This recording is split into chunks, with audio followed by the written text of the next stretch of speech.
One thing that you probably don't know about me is that when it comes to gift giving, I believe presentation is a big deal, but I can't be spending as much money on gift wrap as I do on the actual gifts. So let me show you how to create beautiful gift wrap inexpensively. So my first tip is when you're buying your gift wrap essentials, try to choose things that are not one holiday specific.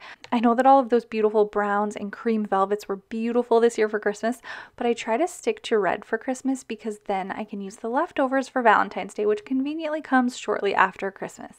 Tip number 2 is to make your own gift wrap. Today I'm going to show you how to do this using craft paper. Now I like to keep craft paper on hand because you can use it for every season. In fact, I know that Valentine's Day is coming soon, but I'm actually wrapping some birthday gifts with some of what I'm making today, so it is definitely multi-use. The next thing you're going to need is a marker.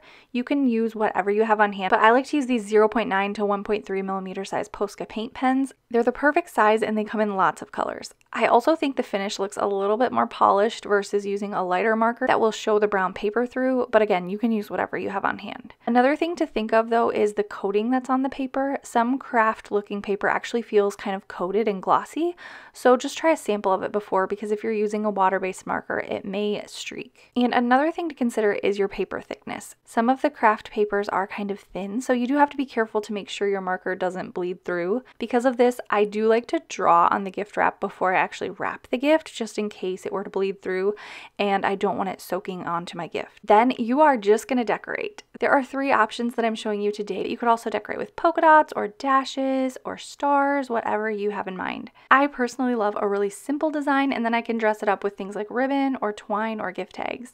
Even wax seals. In another season of life, maybe I would have drawn lines in pencil just to make sure that I was drawing perfectly straight or that my spacing was consistent. But honestly, in this season of life, I am just going for done is better than perfect, and I actually like the result just as much. If I could give you one tip, it's to try not to let perfectionism keep you from creating. I'll share what these look like once used as wrapping paper, but another thing I would keep in mind is the size of your gift. If I was going to be wrapping something that was super tiny, I would probably scale down the size of my hearts or my lettering so that you can see the actual pattern even after the gift is wrapped, rather than just like seeing one section of it.